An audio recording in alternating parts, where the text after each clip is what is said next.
Hello, welcome to Off the Shelf Reviews. I'm not every girl, and I don't need no G to validate me. And I'm Gary. And today we're going to review and discuss Once Were Warriors, which came out in 1994 from director Lee Tamahori. Ian, why don't you give us the synopsis? Well, the story follows the Heck family in New Zealand, with mother Beth and father Jake. Jake the Muss has just lost his job, and mother Beth has to deal with all of the situations that our family are going to get involved in. She then has to confront Jake and ask herself if this is the environment she wants her children raised in. You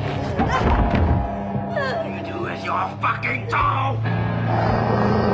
You familiar with this director's other work?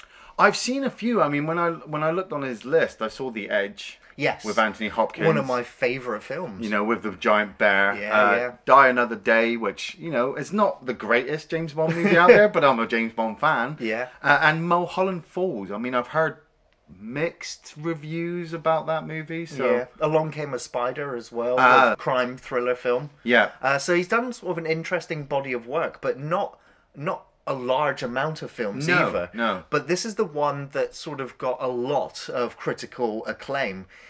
It wasn't sort of nominated at the Oscars or anything, but it did win a lot of awards, and it is in large part considered New Zealand's greatest filmmaking accomplishment. Yeah. And once you've seen the film, it's pretty clear to see why. And that is all down to the acting. The characters that are in this film and the actors that portray them. Yes. It should also be said that this is a film adaptation of a novel, of a book, written by a New Zealander. This film also has 2 sequel books and a sequel film as well. Yeah, and I mean, I'd never seen this film up until doing it for the review, but it seems to have always been kind of there in my life. I remember when I was younger, I used to go shopping with my mum every weekend, and where we would go, there was this place on the side of the shop where they would put movie posters. And I remember one weekend going there, and there was the poster for Once Were Warriors, and I was just like, oh, you know, that's a film, it looks interesting. I was young, you know, I had my core films I went to, but I'd see this poster every weekend for like 6 months. And my mind was always like, I've got to see that, you know, I keep seeing the poster, I've got to see that. And then I never did. Nobody ever seemed to own it.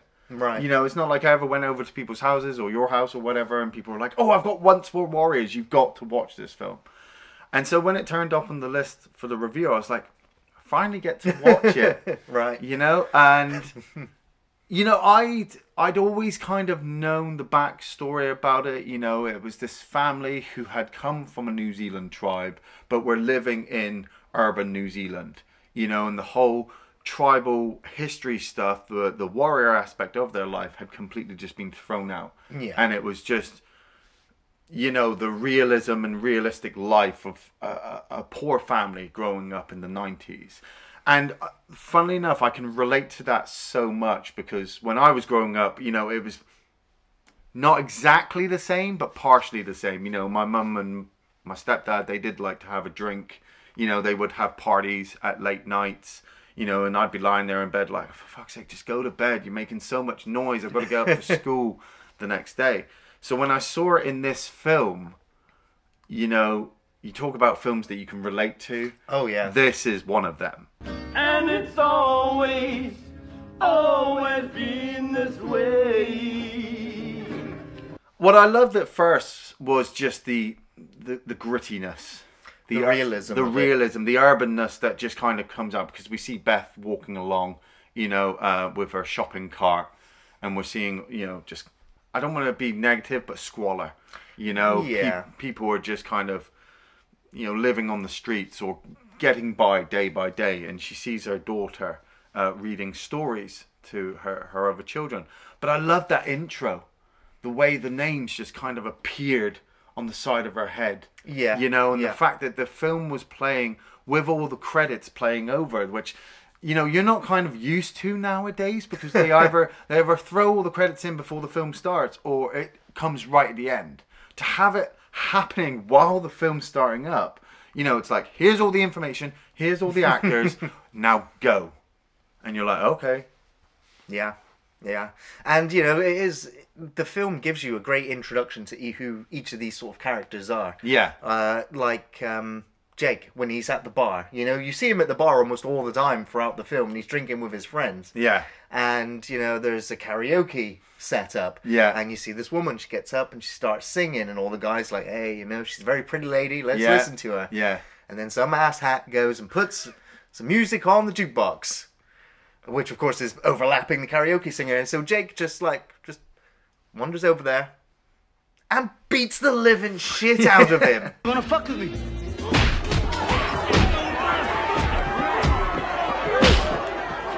And he's just and he's telling him about respect and how you need to respect women. You should learn to pay your respects. In case you want to know, it's Jake. Yeah. And it's like, okay, so this is the sort of character. But we've already just seen Jake give his wife shit because Jake has come home with this massive pack of fish and seafood and then tells his wife that he's been laid off. You're right. You know, and the wife is there like, how are we going to survive? You know, we can barely make ends meet at the moment on your wage, and now we don't have that wage. And he's like, oh, but I'll sign up to the dole. It's only a few dollars less. We'll be fine. And I'm looking around. I'm like, you've got 5 kids or 3 at home with you because 2 of them have been taken off of you. He has no care. You know, Jake is all about Jake. Played by the amazing Tamura Morrison. Now, I looked on his filmography, and what caught me was he was Jango Fett. Yes, yeah. I was like, oh my god, this guy has gone from this 1994 one-time New Zealand film to being in Attack of Clones as one of the biggest focal characters behind Star Wars. You know, He's the Boba clone Fett's dad. trooper. He's Yeah. the clone trooper. Yeah. You know, when you watch the 3rd Star Wars movie, it's his face everywhere. It's his voice. It's like, wow, that's, you know, this guy got momentum behind him and was just excelled because of this part. Well, he was almost, you know, he wasn't a well-known actor at all. No, when it came to this film, so much so that he almost didn't get the part. Wow. Because they were like, you know, you're a great guy, but you don't have the menace. You don't have the demon that Jake has. So we're thinking about recasting you. And he was just like, no, I will get this part. And he went eating whole chickens, going to the gym every day to buff himself up. He got himself into character, frighteningly so. So much so that the actor has said that he frightened himself when he discovered Jake Hecke. Yeah. You know, he turned himself into a monster, and he said that once he had done filming and he went back to his TV roles, he just wanted to fucking curse and swear at everybody because the rage of Jake stayed in the actor way past the production of the film, and that's just to show how much he brought that character to life like it was in the pages that from the book it's come from. Yeah. So, and you know, and that has made him an internationally recognized actor as a result of it. Yeah, Jake's able to switch on a dime, you know, but That's the scary part. and that's the scary part. And now, obviously, if you've ever been near those situations or been involved in situations yourself, that is exactly how it is. Yeah. You know, like you said, we see Jake in the bar and he's talking to this guy at the jukebox machine, you know, quite nicely. And the guy at the machine doesn't know what's happening, but he's giving it all this shit. Oh yeah, I'll fucking knock you out. Get out of my face. And Jake beats the shit out of him and basically says, yeah, it's all muscle. There's no speed there. So it's like Jake has grown up using his fists. Yeah. He is Jake the Muss, and everybody in this bar recognizes him for that. And then he decides that he's going to take everybody home for a party. Right. You know, you're just like... And you can see that this isn't the first time this has happened. No, everybody's like, yeah, brilliant, we get to go back. You've got fucking 5 kids back there. You know, you've got your wife. And he just has no care. He walks in, everybody just fucking helps himself to food. They flop around the house. And Beth, played by Rena Owen, she was an amazing actress. Yes. You know, like this part with the party where she's upset because Jake's lost his job. And she's worried about what she's going to do. You know, how's she going to feed the kids? How's she going to keep the roof over their head? And then they start singing to each other. Yeah. And it was a really beautiful moment. It is, because it's, you know, after the argument that they had earlier, Yeah. you're just kind of like, why does she love him? Why is she still with him?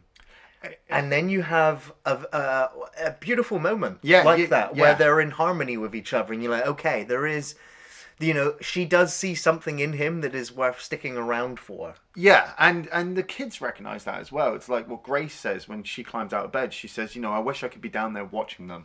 You know, when they're like this, it's absolutely beautiful. Yeah. But it's when the other stuff happens that, you know, you really start to question, because Nig, played by Julian Arangue, I believe his name is, you know, he's the oldest child, and he hates being around the house, so he's gone off on his own. You know, he's living on the streets, he's in with a gang, and he comes home during the party to see Mum, and they have that little moment, and then he says one thing out of place, and she slaps him, Yeah. and Nig is just gone. I'm happy. And you're out of your fucking head. And you can tell that Beth now is really upset, because this was like the first time she had seen her son properly in a while, and she's just made him leave. She gets all aggressive to some of the party patrons, Cliff Curtis playing Uncle Bully being one of them, and it sets Jake off, and Jake beats the shit out of her. Cook the man some fucking eggs. Sort yourself, Jake! You didn't even really see it coming, you know. You just like, you know, I knew it was heating up coming. to an argument, but I didn't expect him to punch her so hard that she would go flying across the room and into the wall. And Yeah. it's not like the first time. And it's the fact that there is a crowd, you Yeah. know, there is an audience watching this, and it's just like, and they just vamoose, you know, they're gone, they're Yeah. out of there, and you know, and the beating continues, and you see the after effects, you know, when he takes her to the bed, and I'm going to say right now, he rapes her. Yeah, He I mean, rapes her. He wanted to have sex with her in the afternoon, and that was all put off. the film cuts to a bunch of dogs. Oh, the way the sound came Yes. in when he growled and the dog growled at the same Yeah. time. Oh, that was phenomenal. Very well edited, very well put together film, but you know, also just highlights. You don't need to see. You see the aftermath. Yeah. The next morning, their son Boogie, or Mark, played by Tangoria Emil, he's got to go to court. And the day before, Mum has promised that she's going to be there. She's going to be there to support him. He's not going to get taken away into social care, you know. And he's said to her, "Don't forget, don't forget." And she's like, "I won't." But then after the night of the beating, and you see Beth lying in bed with Jake's arm over her, you know, she is terrified to move. You know, maybe she's in so much pain she doesn't want to move. But then there's a look on her face like she has to get up. She has to go with her son to court. But how can she go with her face looking like that? So she ends up sending her daughter, Grace, played by Mamangoria Kerbel, a beautiful actress, really played her part brilliantly. You know, Absolutely, yeah. she goes with Boogie to the court sentencing, and all the evidence is there. You know, everyone's just like, look, he's on the streets, the parents can't control him. You know, the social workers come up and he's just like, I was around their house this morning and he cannot go back there. You know, neither of the parents have turned up for this hearing either, Yeah. so it's just... And he's even seen what the mum looks like as well, so he's just Yeah. like, we can't send him back there. And it's hard because you don't want the family separated, because they are a strong unit when they're together. But at the same time, seeing how Nig has turned out, you know that Boogie is literally... on the same path. Yeah, he's 2 steps behind him, and so they need to get him out of there. And they end up taking Boogie to like a social camp for other children. And I loved those little moments, because you had Mr. Bennett, the guy in charge of this group, and he was a surprising character, wasn't he? well, yeah, but he's part of a tribe. Now I know that Beth comes from the Maui tribe. Yeah. So I wasn't too sure if it was the same type, because there's so many tribes in the world. I was trying to keep Well, the track thing of. is, the Maui are from Polynesian descendants, Right. From I think like the year 1300, Okay. or 1400, Yeah. who went to New Zealand, and they formulated lots of different tribes. Yeah. But what mainly came out of that tribe was a warrior sort of tribe, and that's why you have the haka. Yeah. Which is sort of their That was brilliant. tribal dance. Yeah. Which is to pull forth your ancestors into you, ready for war and for battle. Yeah. And so You know, and you know, Jake and, well, all of the characters in this film's ancestors are from this sort of warrior tribe. Well, apart from Jake's is from a slave tribe. Yes, yeah. And this is where the story for Jake and Beth, you know, was really, really quite beautiful and original, because, you know, like Gary said, you're wondering, why is she staying with him? Why does she take the beatings and live like this and allow her children to grow up like this? And it's you find out later it's because Beth was like the chosen one of her tribe. You know, she was going to go off and marry, you know, like an amazing another member of the tribe, and it was going to continue this legacy. But she fell in love with Jake. You know, unexpectedly, she did. You know, she just saw this guy and fell in love. You know, she couldn't explain it. Yet Jake was a slave, and so the rest of the tribe disavowed him. You know, you're not getting with him. And so she chose Jake over her tribe, and they left. And I'm like, you know, as much as I don't want her to be with him, you know, you can't control love. Yeah. You know, so many people end up in this kind of situation where you're just like, you shouldn't be with together, but they work. Weirdly enough. I mean, they've worked to this point. 5 kids, Jake with a job, a house, you know, they've survived up to this point. But with everything that's going on, Jake's just lost his job. Boogie has been taken into care. Nig is getting beat down and initiated into his own gang. I mean, that the tribal warriors in the car. There were so many comedy elements in this film. I wasn't too sure if it was comedy or not. You know, because when you see these guys, I'm like, they look scary as fuck. You know, but they also look like to be the most fun guys you could be around if you're on their side. Right, yeah. You know, they might cause some trouble and they might be into some bad things, but if you've got them watching your back, you can pretty much do anything. And that's kind of what Nig needed. Yeah. He needed his own family to back him because, well, where he's come from. Yeah, there's nothing. And the gang that he's joined, you don't actually see them doing anything particularly aggressive, and there's no violence really other than towards each other and as the initiation. Yeah, I mean, they look like they just hang out in the bar just like with Jake. Yeah. You know, and maybe they go off and do some things, but we never hear about that kind of stuff. He whānau ko tahi tātou. Tō! You also had the little relationship between Grace and Toot. Now, Toot, played by Shannon Williams, is a homeless boy living in a wrecked out car underneath an overpass. Yeah. And Grace hangs out with him.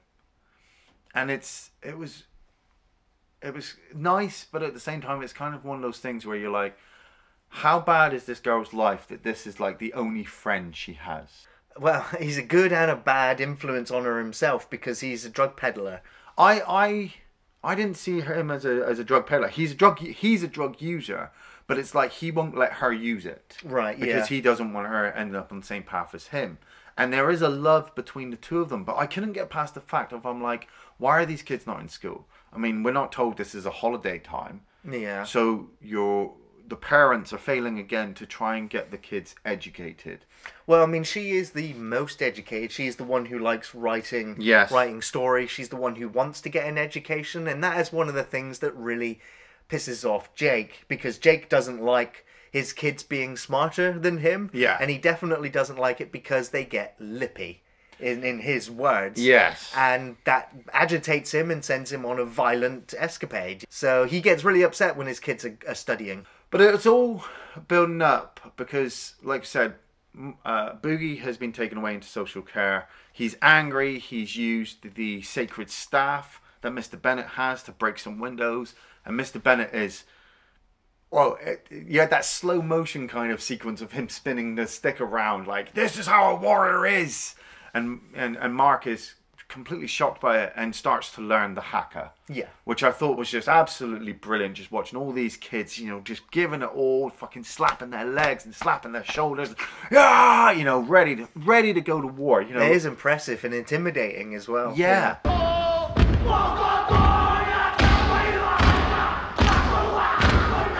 And Beth has promised Grace that they will get some money, get a car, and they will go and see Boogie at this place. And Jake wins some money on the horses, drinks some of it, but then gives the rest to Beth. and says, yeah, hire a car, we'll get a picnic, we'll go up there. And you're like, brilliant, you know, a family moment. And they get in the car, and this is where I thought the film was going to be a musical. Well, because they'd already had their little song in the house before the punch-up, and now they start singing What's the Time, Mr. Wolf? And it's not like it's like a little song and the music fades. They sing pretty much the whole thing, and I'm like, oh, it's a musical. That's a bit weird. What's the time? I said 1 o'clock, 2 o'clock, 3 o'clock, 4 o'clock. But as they're driving there, they realize they've got a few hours, so they stop off at Beth's tribe. They see all the buildings from the distance, and she gives the children a history lesson about their relationship. And you can see that it really nigs on Jake. Yeah. Because all of the memories of the people hating him, of all the history of him being, family of slaves. There's a lot of rage behind him, and yet he can't seem to let it go. You know, it's like he needs to prove he's stronger than everybody else. But even by proving it to them through violence and intimidation and fear, it's still not enough. They're scared of him, but it's not what he wants. And so he has to get even more angry at himself to fucking, I don't know, try to emote. And he turns them around and gets in the car and he says, yeah, we're just going to stop for one beer. And I'm like, no, Jake. No, why? You were so fucking close to doing something good with your family. And that's it. He's in the bar. Yeah, and you see the family waiting outside. Eventually, Beth goes in there to find out what's happening, and he's watching the horse races. Yeah. There's loads of beer on the table, and he's just he like, can't yeah, drive. I'll be out when I'm ready, so, you know, go away.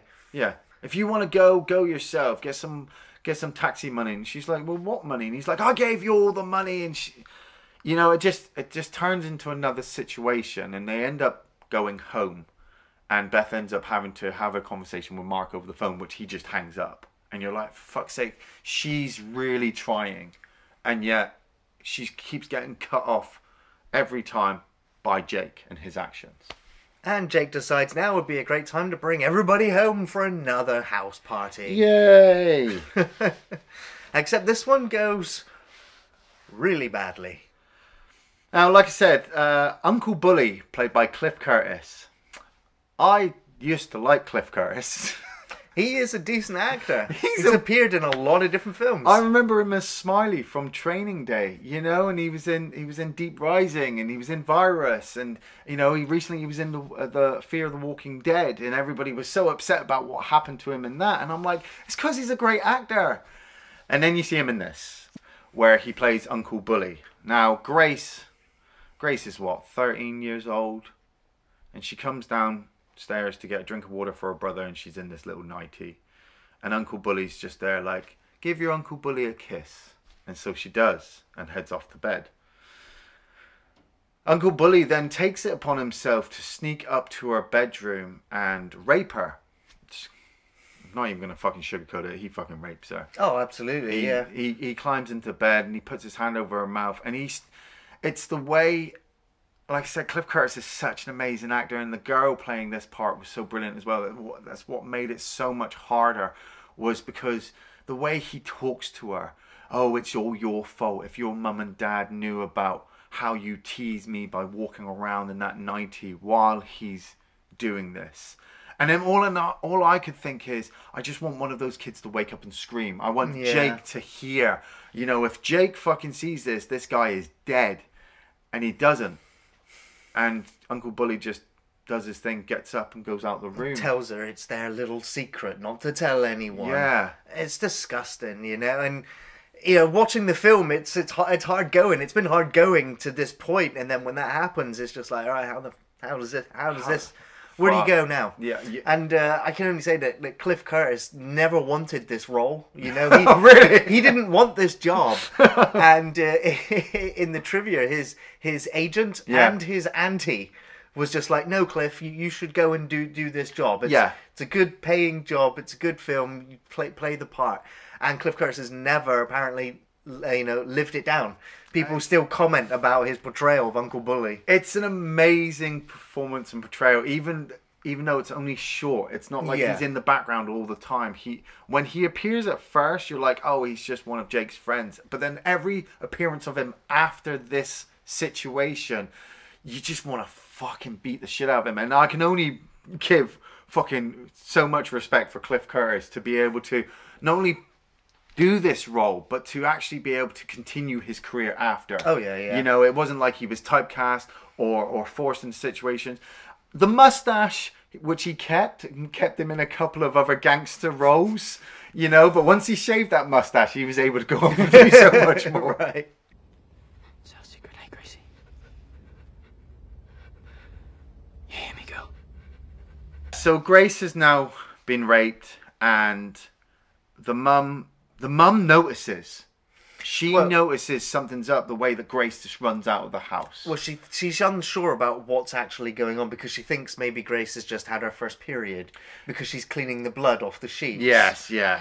And so the mum's not really sure what's going on until the following evening when Grace has gone to Toots. Yeah, she's gone to see Toot and not told anybody, so mum's gone around searching for her. Yeah, and so Grace kind of takes some drugs and is half unconscious when Toots gives her an innocent kiss. Yeah. Which, of course, straight after what she's just been through, you know, upsets her greatly, and she runs back home, only to find that Jake's throwing another house party. Yeah, when she walked into Jake, I'm like, oh, no. And, of course, Uncle Bully is just kind of sat there, and he's like, hey, give us another kiss. And, of course, she refuses. She says, I'm going off to bed, and that triggers Jake. Yeah. Who grabs hold of her storybook and rips it in half, Yeah. forces her at the ground. You know, and it takes somebody else, one of Jake's friends, Yeah. to grab him and say, look, Jake, it's just a kid. It's just a kid. And leave him alone. it's your kid. Look Yeah. what you're doing. You know? And Jake just sends her off. And she heads outside to the tree that they've got out in the back garden, finds a piece of rope, and we cut then to Beth coming in the house, asking Jake where Grace is. And Jake says, oh, she's out there. She's out in the back garden. And Beth heads outside, and Grace has hung herself. And Beth desperately, you know, tries to save her, tries to pull the rope down. Barely anybody's helping her. No. You know, one of Jake's friends comes along with a knife and cuts the rope down, and Grace is gone. And you can see that Jake, I don't know, it's like couldn't tell if he'd snapped or if he was just dumb, numb. You know, he's just stood there completely in shock. You know, everything's just played out. Why is his daughter just committed suicide? Is he the reason? What had pushed her to this point? But I have no problem in saying this. I cried through the whole funeral section. Oh, yeah. I tried not to. I was upset. Everything, the emotion had been building up to it, you know. But it was, Mum had just been in absolute tears, and then you cut to her in the hospital, Yeah, and her friend Mavis comes in. that's right. And Mavis is in absolutely tears, and the mum just says, "Don't cry, Mavis. It won't do anything." Yeah, that was such a powerful moment because, you know, the mum is obviously the strongest character Yeah. in the whole film. You know, holding it together Yeah, at yeah. this moment, it was just, I really feel for her. Yeah, that's it. And she finally, in a way, she stands up to Jake and says, I'm taking Grace back to my home to be buried in the cemetery with all my other family members. And he's like, oh, fucking this and fucking that. She's like, I'm doing it without you. And I'm stood there and I'm like, is he going to fucking kill her? You know, because he threatens her. He grabs her and he's fucking ready to punch her lights out. But it's also, like I said, it's also like a bit of recognition that he knows that he's kind of the cause. So that he doesn't. And he just storms off and says like, well, I won't be here when you get back. But you then get the cuts between the family taking Grace's body to the cemetery, Yeah. and Jake being at the pub and just drinking his sorrows. And I did not feel a single shred of sorry for Jake. Right. You know, he was in the wrong place. But seeing the family walk down with the coffin, you know, them telling stories, fucking Niagara Falls. I was like, hold it together, hold it together. I just couldn't. I was just completely gone to that point. You know, and it was just the little bits. Like I said, the mum was giving her story, the story between her and Jake when they were young. You know, Nig got all upset because he wanted to be there to protect his sister and he wasn't. Yeah. You know, Toot gives her a little kiss and says, look, that's all it meant because you're my best friend forever. I'm like, oh my God!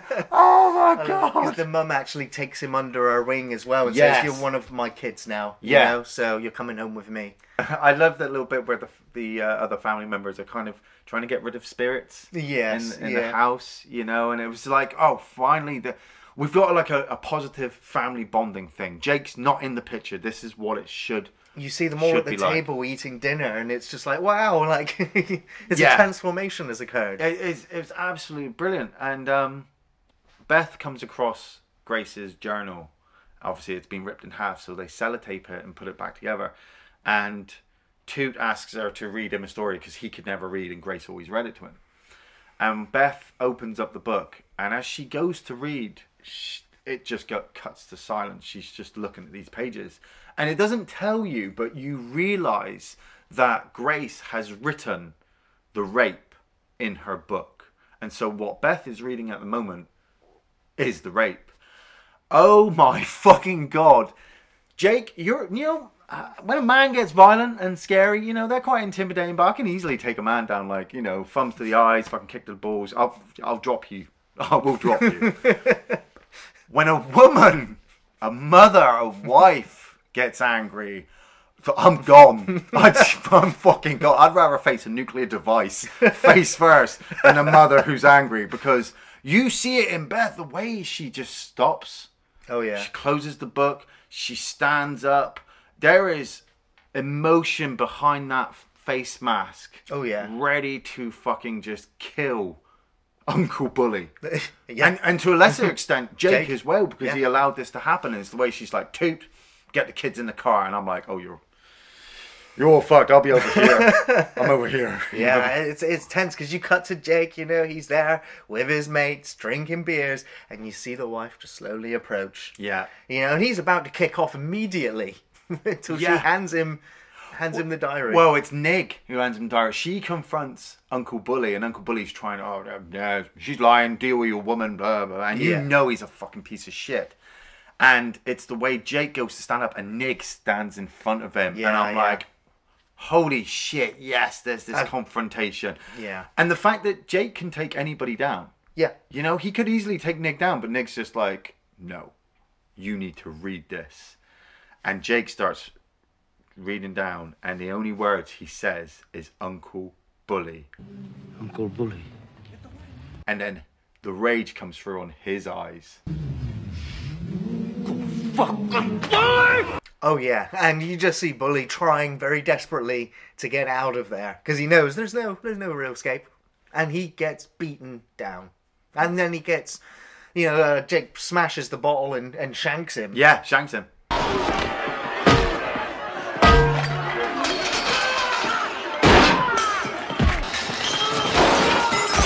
So, but I think, I mean, last time we see Uncle Bully, he's still alive. Yeah, barely. I think that. I think the police were called. I think Jake's going to end up going to jail for, you know, Assault, violent assault.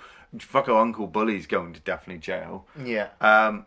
But I mean, I wasn't too sure. I didn't know if it kind of ruined the film or not. Was at the end, you know, while Uncle Bully's getting the shit kicked out of him, Beth and Nig are like, we're gone. We're going back to our village. And they go outside and they go to get in the car, and Jake comes running outside to speak to Beth. And she gives him that whole speech, you know, about how once we were warriors, you know, Yeah. but not like you. Our people once were warriors, but not like you, Jake. They were people with mana. And part of me was like, is that the moral message part of the movie? You know, did it really need that? Did it really need the lines delivered like that? I don't know if they were delivered like that in the book, but it just felt like it felt like she wasn't giving him this telling off like an actual mother would do in that realistic situation. She was kind of giving the telling off because that's what the script said. I don't know. It did feel a little bit unnatural. Yeah, that's what I was meaning. Yeah. But at the same time, it did make a pretty big point. Yeah, yes, what yeah. the film was also trying to make. It was just like, if you didn't get it yet, let's just bookend it. We'll just bookend it. And end the film right there. Yeah. Which I thought was a solid ending, you know? And especially after the journey you've been on with this family. Yes. It really does surmise, you know, a way to interpret who Jake is. Yeah, I mean, part of me, when he was stood at the end, I thought he was going to do the whole Stella shout, like from Streetcar Named Desire, you know, like, Beth! Beth! But he doesn't. Fuck off that, fuck off! And he turns around and you can hear the police sirens, and that's just where the film ends.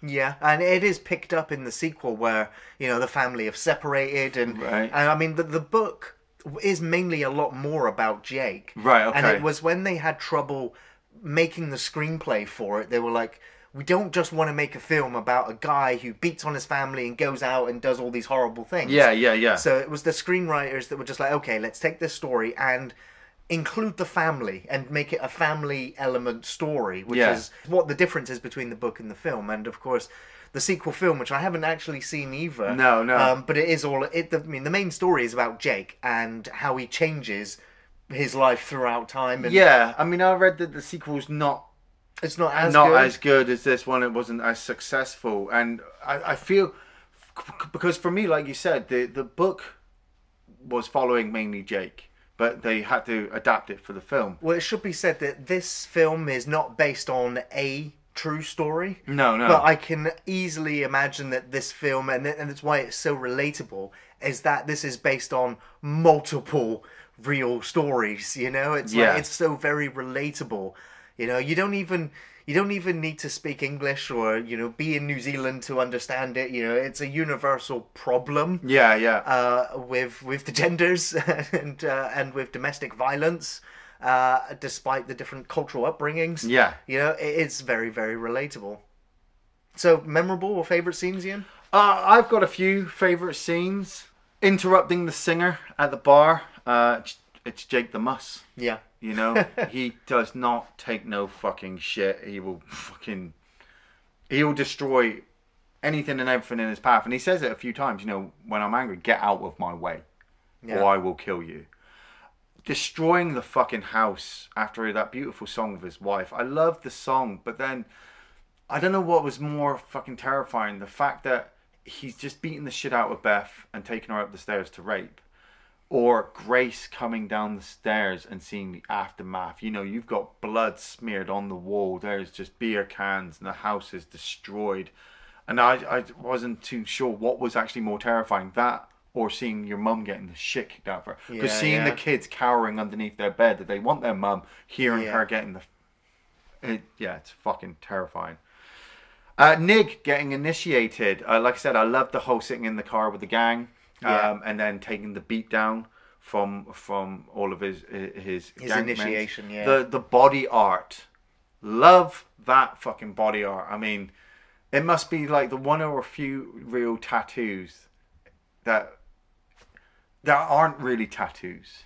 You know, this is actually part of their culture. Yes. You know, you get to a certain age, you put this body paint on yourself in the old traditional way, and then you just extend it. I mean, you just have to look at pictures of like The Rock. You know, it's all the Samoan heritage as well. They love it. It's just absolutely beautiful. Jake and Nig meeting at the bar. Hello, I'd like to buy all you ladies a drink. And then Nig turns around and goes, oh, you were better from behind. And they just have this whole confrontation. I'm just like, that was really funny. And I always thought like that part in the bar where you got the two big guys with the shades, and then they turn and they kind of look at each other and they go, huh? And they nod and they just turn back again. That was good. Jake coming home with the axe when he was drunk and trying to take down that tree. You know, he tried to unload his emotion. He was angry at himself. He was angry at the tree. Yeah. He was angry at fucking everything, and he just starts hitting that tree until the axe breaks off, and then he just keeps fucking whacking it. And I'm just like, you know, as a parent, you know, that would be you in that situation if something happened. Yeah, you can easily see that, yeah. And my favourite final scene, like I said, the comedy elements in this film were just weirdly timed. After everything you've gone through, all of the harshness, the fucking nightmare sequences you've been in, they're all sat down for dinner. It's Beth and all of her boys. And she says, well, let's say Grace, which I thought was really beautiful because they've just buried Grace. Yeah. And the little boy goes, Grace! As if he's calling for his sister. And they all kind of look at him and then laugh because it was just off the cuff. Funny, and I thought it was funny as well, but at the same time it was harsh because Grace isn't going to come down for dinner. I kind of saw it as he was yelling for Grace so that they wouldn't have to sit through a thing, so they could just quickly eat dinner. That could be it as well. There's so many different ways you could interpret it. That this, naming your daughter Grace and then her death and then having Grace at dinner, it was all over. Yeah. You've mentioned most of the memorable.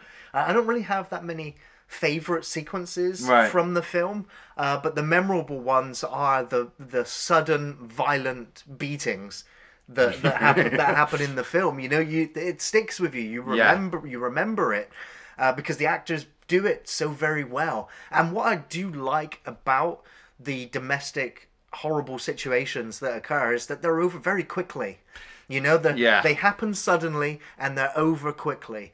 And it's not drawn out. It happens, in seconds, and then it's over. Yeah, but you've got to deal with the aftermath. You feel the impact of it, and you're there for all of the aftermath. And I just think that's what stands this film out is that when this couple's having an argument, it's not dragged out. No, it just happens. They just say what they've got to say. The violence happens, and then it's over.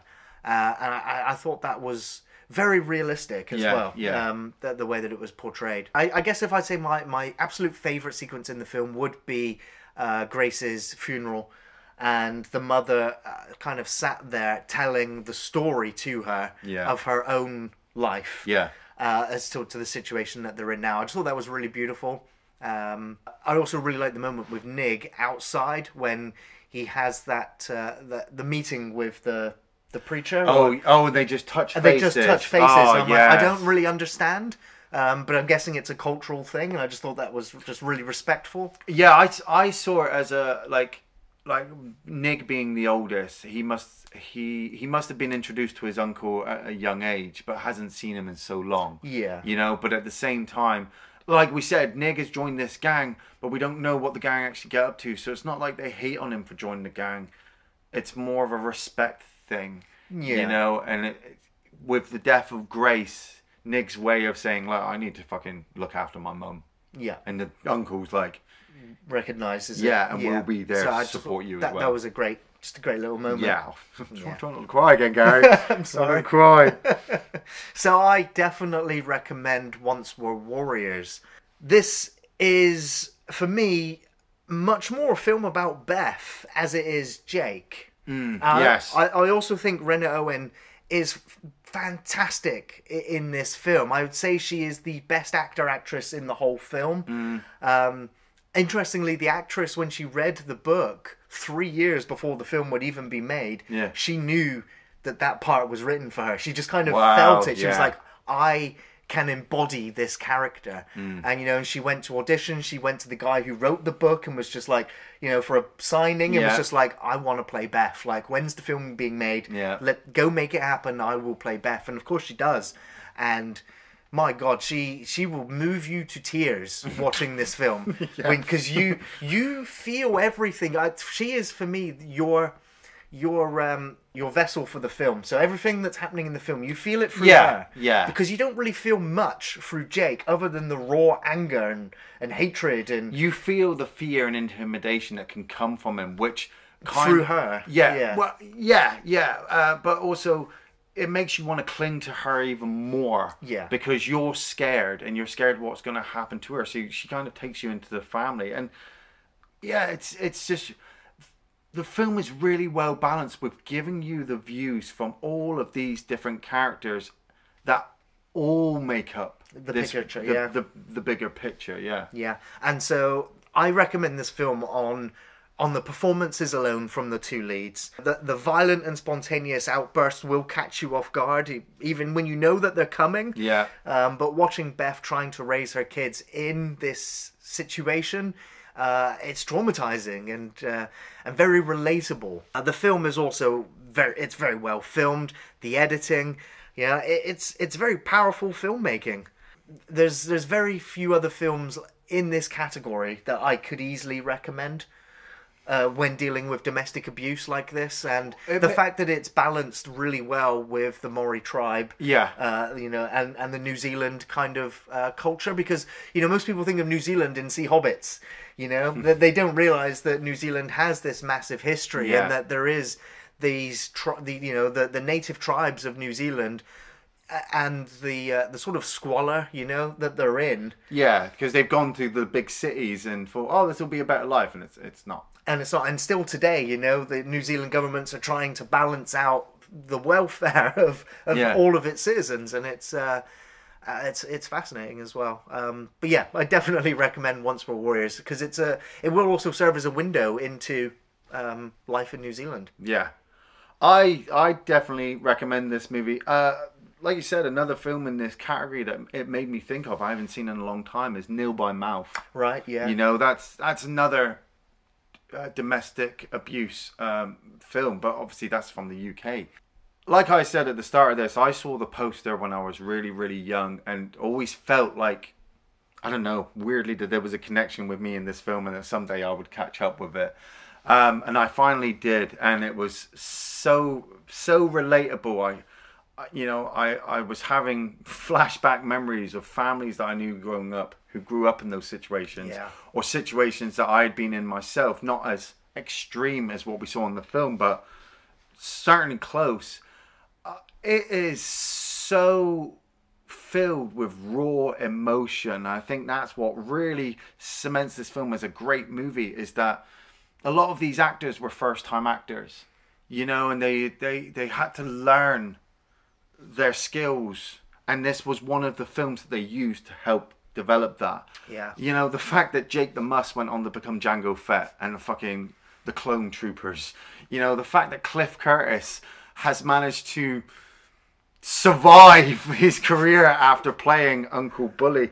The other actors and actresses in this film, I never saw if they actually went on to anything major. I should have researched more, but this film alone makes them stand out. They're absolutely brilliant. Like you said with Beth, when her name appears at the beginning, like you said, it's her. Yeah. But she needs everybody else around her to make her, even Jake, as much as we hate Jake, he's the reason why she's in that situation with those kids. The kids themselves, they give her a reason to get up and fight back. Yeah. And you are fucking terrified that she is going to be the next one to die at Jake's hand. But it's phenomenal. It's emotional. It's raw. And if you get to the end of this film, if you're a grown man like me and get to the end of this film and have not shed one tear, you're fucking dead inside. Thanks for watching Off the Shelf Reviews.